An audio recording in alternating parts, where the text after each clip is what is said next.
Chaque été, c'est le même scénario catastrophe qui se joue devant mon atelier. Je vois débarquer des familles entières, les visages décomposés, les enfants qui pleurent à l'arrière, et une voiture chargée de valises hissées sur le plateau d'une dépanneuse. Le père me regarde, les yeux rouges, et me dit « Henri, on n'a pas eu de chance, le moteur a lâché sans prévenir. » Laissez-moi vous dire une vérité brutale, ce n'est pas de la malchance. Casser un moteur sur l'autoroute des vacances, à 500 km de chez soi, c'est le résultat direct d'une négligence criminelle. C'est avoir ignoré les signaux que votre machine vous envoyait depuis des semaines. Voici les 11 vérifications critiques, chirurgicales et obligatoires que tout mécanicien sérieux effectue avant de risquer sa vie sur la route. Numéro 11, le niveau d'huile et la consommation fantôme. Mais commençons par le sang de votre moteur. La vérification numéro 11 semble être la plus banale, n'est-ce pas? Vérifiez l'huile. Tout le monde pense savoir le faire. Pourtant, c'est la cause numéro 1 des décès mécaniques sur autoroute. Voici pourquoi vous vous trompez. La plupart des gens se disent « J'ai fait la vidange il y a 3 mois, le tableau de bord ne m'indique rien, donc c'est bon. » Erreur fatale. Ce que vous devez comprendre, c'est la physique d'un long trajet. Sur l'autoroute, votre moteur va tourner à un régime soutenu pendant des heures. La température de l'huile va grimper bien au-delà de ce qu'elle endure en ville. À ces températures, l'huile devient plus fluide, plus volatile. Il existe un phénomène que j'appelle la consommation fantôme. Un moteur, même en parfaite santé, peut consommer naturellement entre 0,2 et 0,5 litres d'huile pour 1000 km lorsqu'il est fortement sollicité et chargé. Faites le calcul, si vous partez avec un niveau d'huile moyen et que vous faites 1000 km pour aller dans le sud, vous risquez d'arriver avec un niveau en dessous du minimum critique. Et là, le drame commence. Dans les virages serrés ou les longues courbes d'autoroute, la force centrifuge plaque le peu d'huile restant sur les parois du carter. La crépine se retrouve à l'air libre. Elle aspire de l'air au lieu de l'huile. C'est la cavitation. Pendant ces quelques secondes, la pression d'huile tombe à zéro.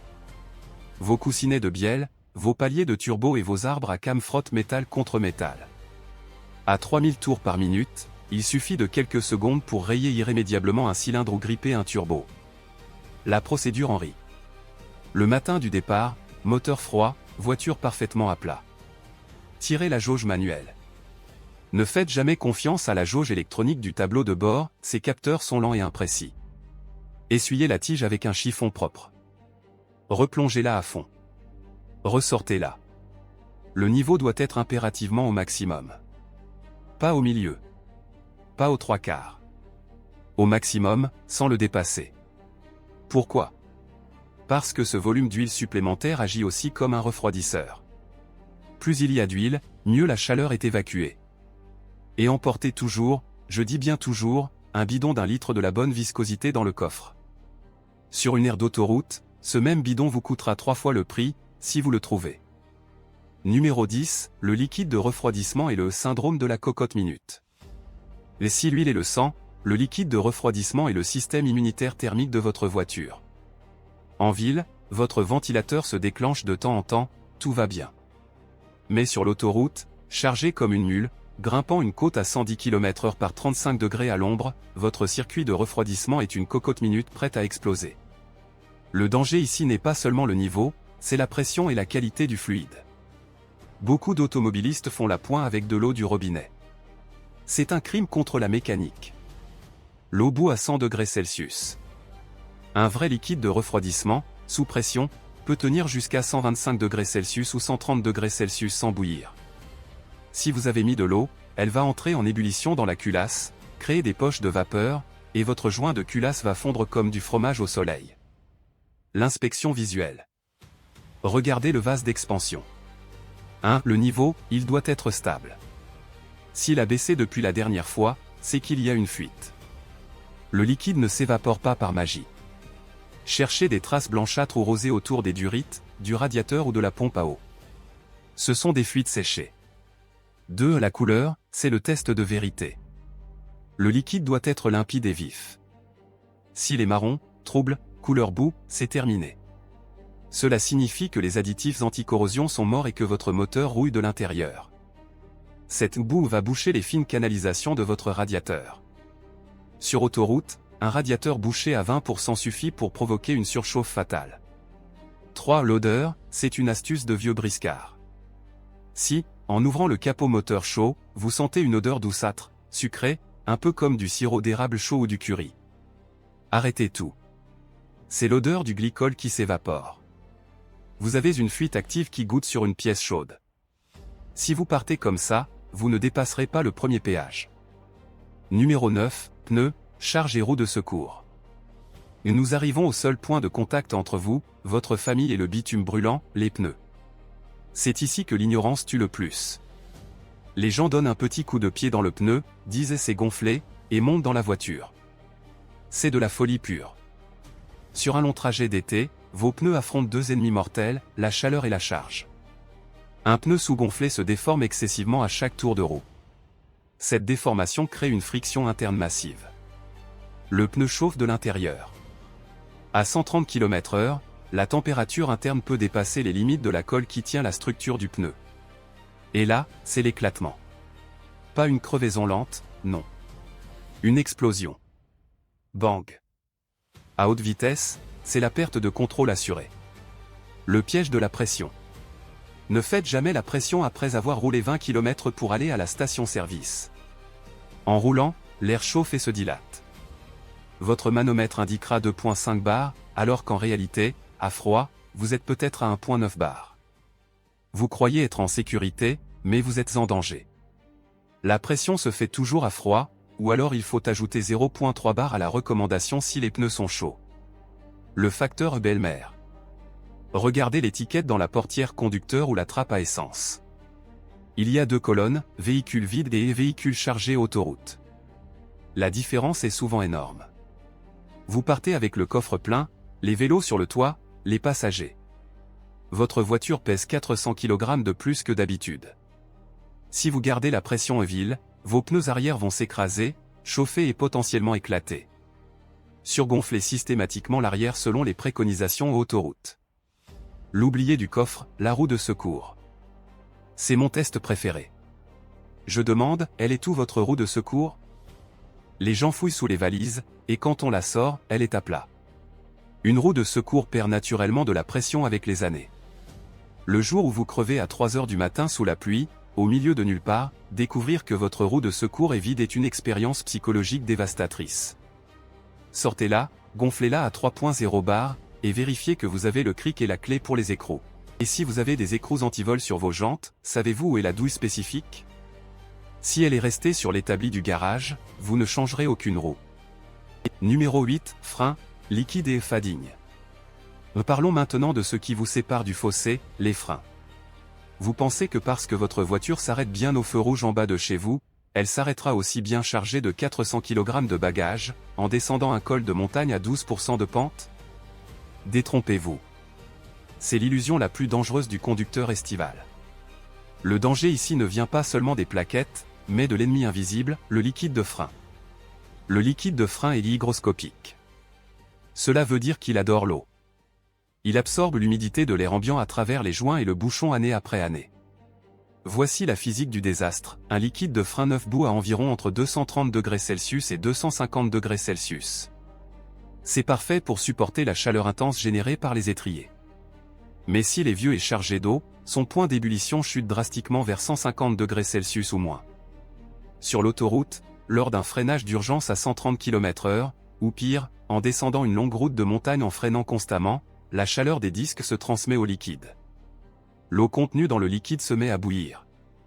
Elle se transforme en gaz. Contrairement au liquide, le gaz est compressible.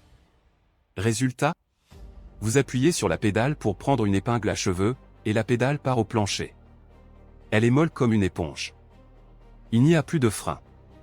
C'est ce qu'on appelle le vapor lock ou le fading. À ce moment-là, la panique est totale. L'inspection en rit.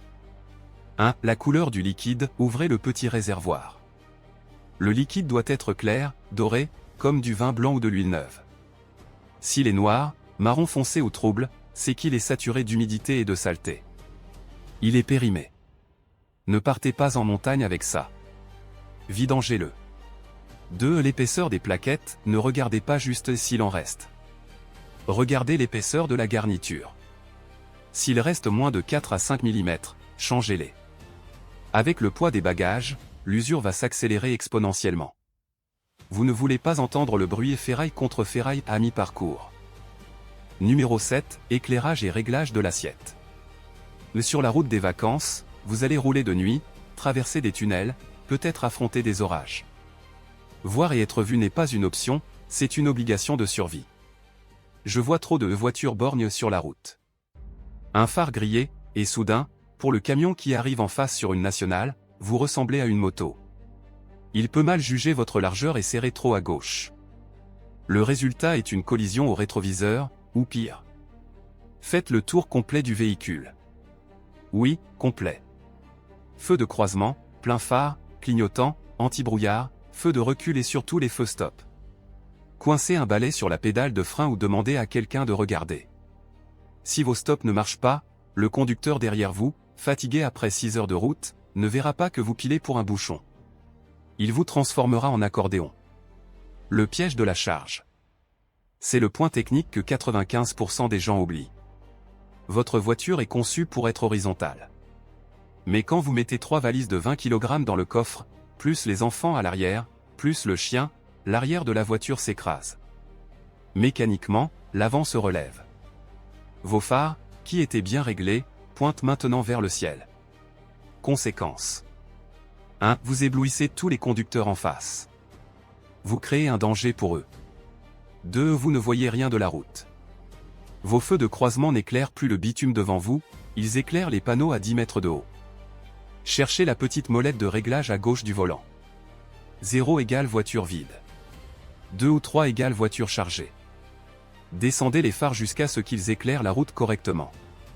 Faites ce test face à un mur avant de partir. Si vous avez des phares xénon ou LED à réglage automatique, vérifiez que le mécanisme d'autonivellement fonctionne au démarrage. Numéro 6, courroie accessoires et bruit. Vous ouvrez le capot et regardez sur le côté du moteur. Vous voyez cette courroie noire en caoutchouc qui serpente entre plusieurs poulies? C'est la courroie d'accessoires. C'est l'esclave silencieuse de votre moteur. Elle fait tourner l'alternateur, le compresseur de climatisation et, sur beaucoup de voitures, la pompe de direction assistée et la pompe à eau. Elle est robuste, mais elle déteste la chaleur et la vieillesse. Sur l'autoroute, elle tourne à des milliers de tours par minute, sans pause. Si elle a plus de 5 ans ou 80 000 km, elle est peut-être au bord de la rupture. Comment savoir si elle va lâcher? L'inspection visuelle, regardez la face intérieure. Si vous voyez des craquelures, comme une terre desséchée au soleil, elle est morte. Si vous voyez des fils de nylon qui s'effilochent sur les bords, elle est en train de se désintégrer. Si elle est brillante et glacée, elle est trop dure et va patiner. 2. Le test de l'oreille, au démarrage à froid, si vous entendez un crissement strident qui dure quelques secondes puis disparaît, ou qui revient quand vous braquez les roues ou allumez la clim. C'est la courroie qui hurle. Elle est détendue ou usée. Elle patine sur les poulies. Le scénario catastrophe. Si cette courroie casse à 130 km/h. Le voyant batterie s'allume. La direction devient dure comme du béton instantanément. Imaginez ça dans un virage. La clim s'arrête. Et souvent, la pompe à eau s'arrête, entraînant une surchauffe moteur en 2 minutes. Un bout de caoutchouc à 20 € peut détruire votre moteur et vous mettre dans le décor. Vérifiez-la. Appuyez dessus avec le pouce. Elle ne doit pas s'enfoncer de plus d'1 centimètre. Numéro 5, parallélisme et vibration. Nous passons à un point qui transforme un voyage de plaisir en une séance de torture physique, les vibrations. En ville, à 50 km/h, vous ne sentez rien. Votre voiture semble flotter. Mais la physique est impitoyable, les forces cinétiques augmentent avec le carré de la vitesse. Ce qui est une vibration imperceptible à 50 km/h devient un marteau-piqueur à 130 km/h. Je vois des gens arriver avec des mains engourdies après 8 heures de route parce que leur volant tremblait comme une machine à laver en mode essorage. Ce n'est pas seulement inconfortable, c'est dangereux. Une vibration constante fatigue le conducteur, réduit ses réflexes et, pire encore, détruit la mécanique. Une roue mal équilibrée qui sautille à haute vitesse massacre vos roulements de roues, vos rotules de direction et vos amortisseurs. L'inspection des pneus avant. Braquez vos roues à fond pour voir la bande de roulement. Passez votre main sur la surface du pneu. Usure en facette ou en escalier, si vous sentez des vagues sous votre main, vos amortisseurs sont morts. Sur l'autoroute, vous n'aurez aucune tenue de route en cas de freinage d'urgence. Usure asymétrique, si le pneu est lisse à l'intérieur mais neuf à l'extérieur, votre parallélisme est complètement faussé. Vos roues ne regardent pas dans la même direction. Elle est rip. Sur un trajet de 1000 km, la chaleur générée par ce frottement va faire fondre la gomme et vous risquez l'éclatement pur et simple. Si votre volant n'est pas droit en ligne droite, ou si la voiture tire d'un côté quand vous lâchez le volant, filez faire une géométrie avant de partir. C'est 70 € pour sauver vos pneus à 300 € et votre vie. Numéro 4, état de la batterie. Là, la batterie. La pièce la plus hypocrite de l'histoire de l'automobile. Tout le monde pense que les batteries meurent en hiver. C'est faux. C'est la chaleur qui tue les batteries, l'hiver ne fait que les achever. La chaleur de l'été et du moteur fait évaporer l'électrolyte interne et corrode les plaques de plomb. Vous pouvez démarrer sans problème tous les matins pour aller au travail. Mais après 4 heures d'autoroute, quand vous vous arrêtez pour une pause pipi et un café, le moteur est brûlant. Vous remontez, vous tournez la clé et... clic, rien. Le néant. C'est la panne classique de l'aire d'autoroute. Et attendre la dépanneuse par 35 degrés avec les enfants qui hurlent, c'est l'enfer sur terre. L'inspection en rit. 1. L'Écosse, ouvrez le capot. Regardez les bornes pulsées. Si vous voyez une poudre blanche, verte ou bleue, c'est le cancer de la batterie. Cela crée une résistance électrique. Nettoyez-les avec une brosse métallique et de l'eau chaude, puis graissez-les. Vérifiez qu'elles sont serrées, si vous pouvez bouger la cosse à la main, le contact est mauvais. 2. Le voltage, prenez votre multimètre. Moteur éteint, après une nuit de repos. 12,6 V à 12,8 V, batterie en pleine forme. 12,3 V, batterie fatiguée. Elle peut tenir, mais c'est risqué. 12,0 V ou moins, elle est cliniquement morte. Changez-la avant de partir. Ne tentez pas le diable. 3. L'alternateur, moteur allumé, vous devez avoir environ 14 V. Si vous avez 12 V moteur tournant, c'est votre alternateur qui est mort. Vous roulerez 50 km sur la batterie et la voiture s'arrêtera net. Numéro 3, fuite minime sous la voiture. Voici une loi de la mécanique, ceux qui suintent à l'arrêt, coulent à flot sur l'autoroute. En ville, les pressions d'huile et d'eau sont modérées. Une petite fuite, une goutte par semaine, semble inoffensive. Mais sur l'autoroute, votre moteur tourne à 3000 tours minute en continu. La pression d'huile est à son maximum, le circuit de refroidissement est sous pression maximale. Cette petite goutte inoffensive va se transformer en jet continu. Vous allez vider votre moteur de son sang en moins de 200 km. Le test du carton. Le soir avant de partir, glissez un grand carton propre sous le moteur. Le matin, tirez-le et analysez les taches. Taches noires-brunes, huile moteur. Si c'est une petite goutte, vérifiez le niveau. Si c'est une flaque, annulez le départ. Joint de carter, joint spi ou turbo qui fuit. Tache rouge ou rose verte, liquide de refroidissement. C'est une fuite de radiateur ou de durite. Sur autoroute, la durite va finir par lâcher complètement sous la pression. Surchauffe assurée. Tache rouge, huileuse, huile de boîte de vitesse ou direction assistée.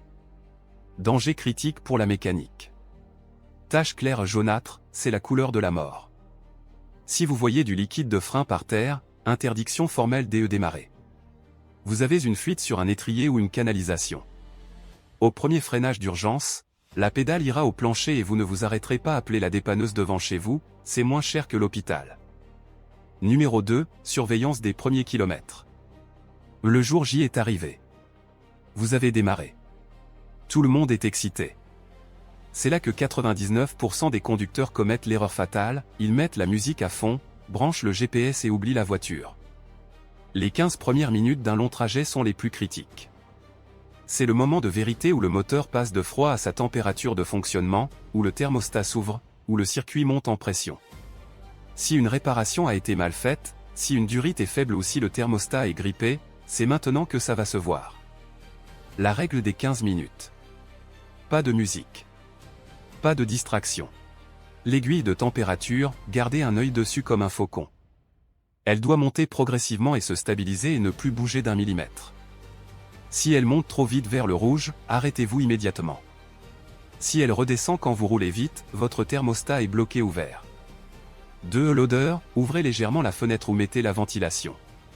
Si vous sentez une odeur de sirop d'érable ou d'huile brûlée après 10 km, c'est qu'une fuite vient de se déclarer sous la pression et que le liquide brûle sur l'échappement. 3. Le bruit, écoutez. Un sifflement? Un claquement? Un bruit de roulement? La voiture vous parle. Écoutez-la avant qu'elle ne crie. Numéro 1. L'inspection 24 heures avant. Nous y voilà. Le conseil numéro 1. Ce n'est pas une vérification mécanique, c'est une stratégie de survie. L'erreur absolue, c'est de faire ces vérifications le matin du départ, pendant que vous chargez les valises. Pourquoi?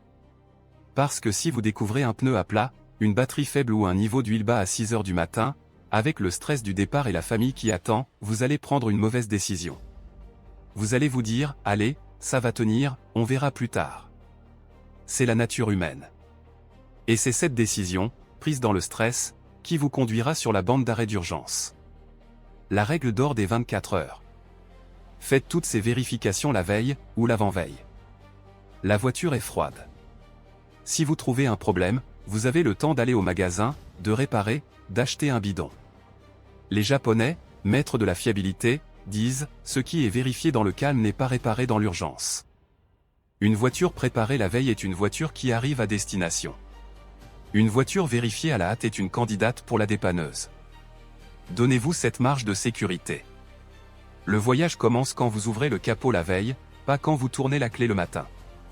Conclusion. Et voilà. Vous avez maintenant la checklist ultime du mécanicien paranoïaque. Ces 11 points peuvent sembler excessifs, mais posez-vous la question, préférez-vous perdre 30 minutes aujourd'hui dans votre garage, ou perdre 3 jours de vacances et 3000 € sur le bord d'une autoroute étrangère? La route ne pardonne pas la négligence, mais elle récompense la préparation. Soyez le capitaine de votre navire, pas un passager passif. C'était Henri. Si ce guide vous a évité une galère, abonnez-vous et activez la cloche pour d'autres secrets mécaniques. Et dites-moi en commentaire, quelle est votre pire anecdote de panne en vacances? Je suis sûr qu'on va bien rigoler. Bon voyage, et soyez prudents.